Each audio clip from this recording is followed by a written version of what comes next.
Excerpt from a December 1912 letter to the Sisters of Charity of the Incarnate Word of San Antonio, describing the St. John's Orphanage fire tragedy.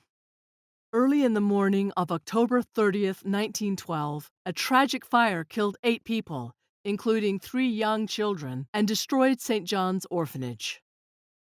The orphanage was on the corner of San Saba and West Houston Street, where Santa Rosa now stands. Around 4:30 a.m., the smoldering fire caused by defective electric wiring was first discovered when it grew to intense heat and burst a stained glass window. The gust of wind caused the flames to spread so rapidly throughout the 4-story building that a white heat was attained in less than 3 minutes. When the Reverend Mother, Mother Assistant, and Mother Alexis reached the orphanage, they were horrified to see the 3rd and 4th floors devoured in flames and a furious blaze reaching high above the building. At the time of the fire, 87 children, ranging in age from 2 to 12 years old, and 9 nuns were in the building. Sisters Edith, Broan, and Frances de Sales were devoted to saving the children. Despite the sisters' frantic efforts to get them out, the sleepy children, unaware of the danger, would go back to their beds. As one of the sisters who survived the tragic fire later reported, "When we waked up, there was the fire right in our dormitory. We ran from bed to bed and waked them. They were dazed by fire and smoke. No matter how we hurried, the fire hurried faster. And when we ran to the door, the fire was there. Then we ran to another door and got down the steps." Miraculously, the sisters were able to march the sleepy orphans, single file, down the only fire escape on the west side of the building. All but 3 of the children were saved. Fathers Hume and Duffy, firemen, and others from Santa Rosa worked hard to rescue them.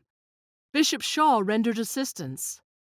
Sadly, Mother Mary of the Cross, Mother Frances, Sisters Monica, Mary Kostka, Leocadia, and Peter Clavet were blocked by the flames and unable to reach the fire escapes.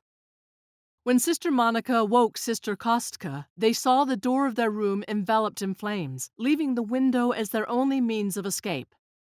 Sister Kostka's first impulse was to go to St. John's Bell to sound the alarm.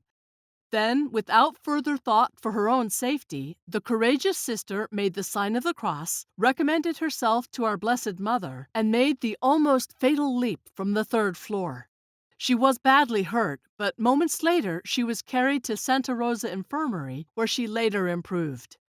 Sister Monica also leaped through a window, but although by this time firemen had arrived and held a net for her, her back was broken in leaping from the burning building. She later died from her injuries, but she lived long enough to receive extreme unction, and the bishop gave her the last absolution and blessing. When Mother Mary of the Cross learned that Frances O'Brien, the youngest orphan, was missing, without hesitation she ran back in, found the baby boy, and stood by the open window calling for help. Firemen raised the ladder, and Chief Wright was on the ladder going up to the 2nd floor. At the same moment he neared the window and was reaching out for Mother Mary and the baby in her arms, flames shot out through the window, enveloping them all. She and the baby fell back into the room, and the blast forced the fireman to slide down the ladder, his face and arms severely burned. Mother Frances, who was in the same room, also perished during the attempted rescue. The orphans and survivors were gathered in Santa Rosa Infirmary for care. The tragedy of the fire at the St. John's Orphanage raised awareness statewide and inspired action toward fire prevention to be taught in schools.